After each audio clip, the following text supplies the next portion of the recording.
एक बार अचानक देवराज इंद्र के हाथी ऐरावत को न जाने क्या जुनून सवार हुआ कि उसने खाना पीना बंद कर दिया।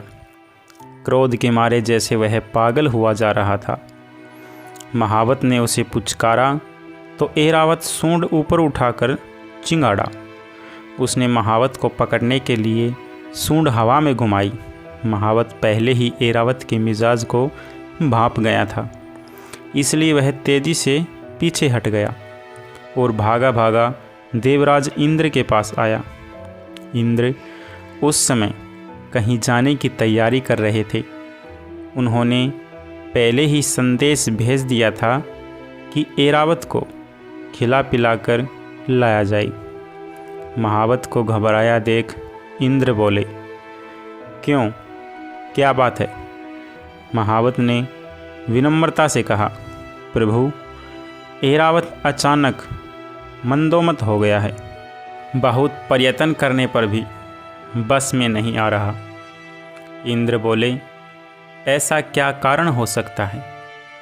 आज तक तो ऐसा हुआ नहीं। वैसे भी ऐरावत समुद्र मंथन से प्राप्त रत्नों में से एक है। उसकी उत्पत्ति ही हमारे लिए हुई है। उसके आहार पानी में तो कोई कमी नहीं रह गई। महावत बोला, देवराज, नित्य नियमानुसार आज भी समय पर उसे आहार पानी दिया गया, मगर उसने छुआ तक नहीं। आप स्वयं चल कर देख लें। ठीक है, मैं स्वयं ही चलता हूँ।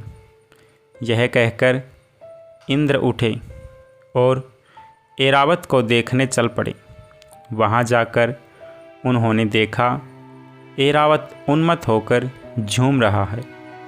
निकट जाकर इंद्र ने स्वयं हाथी को पुचकारा, मगर आश्चर्य, इंद्र को देखकर ऐरावत और क्रोध में भर उठा।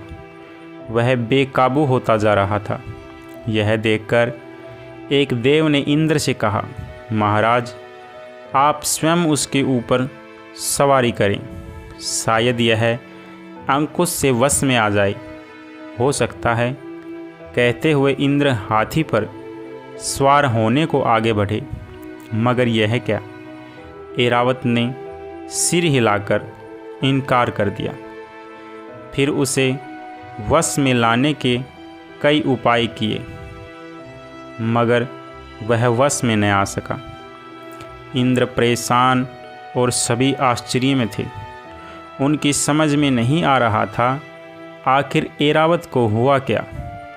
मुझे भी सवारी के लिए इनकार क्यों कर रहा है?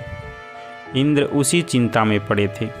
उसी समय उनके कानों में नारायण नारायण की ध्वनि सुनाई दी और वीणा लिए हरि गुणगान करते देवर्षि नारद इंद्र के सामने आ गए। इंद्र ने नारद का अभिनंदन किया। नारद जी ने इंद्र को देखा, फिर हंसकर बोले, किस चिंता में पड़े हैं देवराज? कहीं असुरों ने सुरपुर पर आक्रमण तो नहीं कर दिया, या कोई कौतुक हुआ है? अरे, यह ऐरावत बार बार क्यों चिंगाड़ रहा है? इंद्र ने अपनी व्यथा कथा बताते हुए कहा, हाँ देवर्षि, ऐरावत अस्वस्थ हो गया है, मगर इसकी अस्वस्थता शारीरिक नहीं है, मानसिक है। यह स्वर्ग के सारे नियमों को तोड़ मुझे सवारी करने से इनकार कर रहा है। क्या आप बता सकते हैं यह ऐसा क्यों कर रहा है? नारद जी बोले, हाँ देवराज, इसे अपने पूर्व जन्म की याद आ गई है। उसी के कारण इसके मन में पुराना द्वेष उभर आया है। इसका विवेक खो गया है। इसकी यही नासमझी इसके क्रोध और आपके दुख का कारण बन रही है। नारद की बात सुनकर इंद्र आश्चर्य से बोले, अच्छा, आखिर ऐसा क्या हुआ? क्या वृतांत है इसके पूर्व जन्म का? नारद जी बताने लगे, पूर्व काल में त्रिशला नामक नगरी में एक विद्वान का आगमन हुआ। उनका नाम विश्वबंधु था। पंडित बंधु धर्मशास्त्र वेद पुराण आदि के प्रकांड विद्वान थे। उनकी जिह्वा पर जैसे सरस्वती विराजती थी। उनकी वाणी में इतनी मिठास और ओज था कि उनके प्रवचन सुनकर श्रोता मंत्र मुग्ध हो उठते थे। नगरवासी बड़ी संख्या में उनका प्रवचन सुनने आते थे। स्वयं राजा भी नित्य आकर पंडित जी की कथा सुनते थे। उसी नगर में वीरसेन नाम के एक सद्गृहस्थ थे। वह बहुत ही धर्मप्रिय थे। ज़्यादातर समय पूजा पाठ में बिताते थे। वीरसेन भी चाहते थे कि किसी दिन जाकर पंडित जी की कथा सुने, मगर जब तब से समय ही नहीं बच पाता था। एक दिन पंडित जी के एक चेले ने उनसे कहा, गुरुजी, पूरे नगर में आपकी कथा की चर्चा है। सभी नगरवासी आपके ज्ञान की भूरी भूरी प्रशंसा कर रहे हैं। आप धन्य हैं। पंडित जी अपनी प्रशंसा सुन फूल कर कुप्पा हो गए। उनके मन में अहंकार कुलाचे भरने लगा। वे गर्व से बोले, क्यों नहीं, क्यों नहीं। मेरे जैसे शास्त्रज्ञ विद्वान की कथा तो अपूर्व होगी ही। फिर मेरी कथा शैली की सरलता तो सभी को आकर्षित करेगी ही। यह सुनकर चेला बोला, क्षमा करें गुरुजी, जब तक आपकी कथा सुनने वीरसेन नहीं आते, आपकी कथा अधूरी ही मानी जाएगी। ऐसी बात है, तब वीरसेन को कल ही बुलवा लेता हूँ। जिसकी कथा सुनने राजा आए, उनकी कथा में वीरसेन आने से कैसे इनकार कर सकता है। पंडित जी ने घमंड से कहा। फिर तुरंत एक दूसरे चेले को वीरसेन के घर भेज दिया। वीरसेन का मन छल प्रपंच से दूर था। उन्होंने आने को कह तो दिया, मगर उस दिन उनका व्रत था। पूजा पाठ में देरी हो गई, इसलिए कथा में न जा सके। कथा पूरी हुई। चेले ने पंडित जी के कान में कहा, देखा, आपके बुलाने पर भी वीरसेन नहीं आए। लगता है वह आपको विद्वान नहीं मानते। आपको अपनी विद्वत्ता का सिक्का जमाना है तो वीरसेन का सिर झुकाना ही होगा। ठीक है, मैं समझ गया। अब कुछ न कुछ करना ही पड़ेगा। पंडित जी के हृदय में द्वेष की ज्वाला भड़क उठी। कथा में वह रोज ही राग, द्वेष और अभिमान से दूर रहने की दूसरों को शिक्षा देते थे, मगर आज स्वयं उनको भूल गए। बदले की आग में जलते हुए श्रप की तरह फुंकार उठे।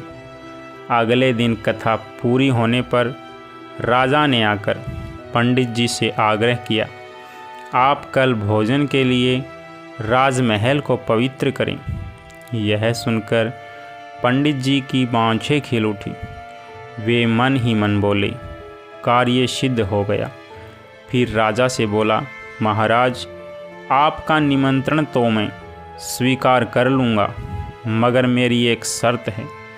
आप पूरी करने का वचन दें, तभी मैं भोजन करने आ सकूँगा। राजा सोचने लगे, पंडित जी ज़्यादा से ज़्यादा कोई रत्न मांग लेंगे या फिर स्वर्ण मुद्राओं की थैली। यही सोचकर राजा ने पंडित जी की बात मान ली। फिर कहा, पंडित जी, आप क्या कहना चाहते हैं? पंडित जी बोले, महाराज, आपकी नगरी में वीरसेन नाम का एक व्यक्ति है। मैं चाहता हूँ जब मेरी पालकी राजमहल के द्वार पर रुके तो मैं महल के अंदर वीरसेन की पीठ पर सवार होकर जाऊं। पंडित जी की बात सुनकर राजा चौंक पड़े। वह वीरसेन को जानते थे। बोले, आप उन जैसे साधु को यह कष्ट क्यों देना चाहते हैं? चाहे तो मेरी पीठ पर सवार हो जाएं, मैं उन्हें यह करने के लिए कैसे कहूँगा। पंडित जी तो मन में ठान ही चुके थे।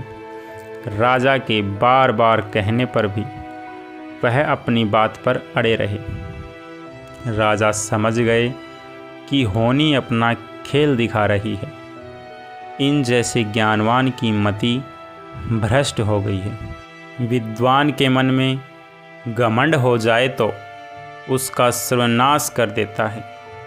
विद्या तो विनय देती है, सोचकर राजा ने कहा, ठीक है। दूसरे दिन राजा ने वीरसेन को बुलावा भेजा। उनके आने पर राजा ने बड़े संकोच से पंडित जी को दिए वचन की बात बताई। वीरसेन ने मुस्कुराकर कहा, राजन, यह तो मेरा सौभाग्य होगा। विश्व बंधु जैसे विद्वान को पीठ पर बैठाकर मेरा जीवन सफल हो जाएगा। मैं आपका आभारी रहूँगा। सुनकर राजा भी पानी पानी हो गए। निश्चित समय पर विश्व बंधु की पालकी महल के द्वार पर आई। वीरसेन और राजा वहाँ थे। विश्व बंधु ने पालकी से उतरकर कहा, कहाँ है वीरसेन सवारी के लिए। वीरसेन ने सिर झुकाकर कहा, आइए पंडित जी, मैं सेवा के लिए तैयार हूँ। बिना आज्ञा पीछे सोचे, उचित अनुचित का विचार किए पंडित जी वीरसेन की पीठ पर सवार होकर भोजनालय में पहुँचे। रास्ते भर वह सोचते रहे, आखिर मैंने इसका मान मर्दन कर ही दिया। अपनी कहानी समाप्त करते हुए नारद जी बोले, देवराज, विश्वबंधु पंडित को उनकी करनी का फल भुगतना पड़ा। विद्या, ज्ञान और भगवान की कथा का ज्ञाता होने के फलस्वरूप उन्हें मोक्ष का अधिकार होना चाहिए था, किंतु द्वेष और अभिमान ने उनके सारे किए पर पानी फेर दिया। वही पंडित जी ऐरावत हाथी के रूप में आज स्वर्ग का क्षणिक सुख भोग रहे हैं। सद्गुणों के कारण वीरसेन आज स्वर्ग के राजा इंद्र बने हैं। विश्वबंधु ने वीरसेन के ऊपर सवारी की थी। उसका फल भोगने के लिए यह हाथी बनकर आज पूर्व जन्म के वीरसेन इंद्र की सवारी के काम आ रहा है। पूर्व जन्म की बात याद आने पर इसका घमंड फिर जाग उठा है, इसलिए प्रतिकार कर रहा है। आप कहें तो मैं इससे कुछ कहूँ। इंद्र की स्वीकृति मिलने पर नारद ने ऐरावत की ओर देखा। नारद जी ने आगे बढ़कर ऐरावत के कान के पास जाकर कहा, पिछले जन्म में जो किया क्या उसे भूल गए? फिर अपने कर्तव्य से मुंह मोड़कर अगले जन्म को बिगाड़ने पर क्यों तुला है? यह सुनना था कि ऐरावत का सारा नशा काफूर हो गया। उसने उछल कूद बंद कर दी, फिर सिर झुकाकर इंद्र की सवारी के लिए तैयार हो गया। इंद्र ने मुस्कुराकर नारद जी की ओर देखा, मगर नारद जी बिना कुछ कहे नारायण हरि कहते अपने रास्ते पर आगे बढ़ गए। नमस्कार मेरे प्यारे दोस्तों, आपको यह कहानी कैसी लगी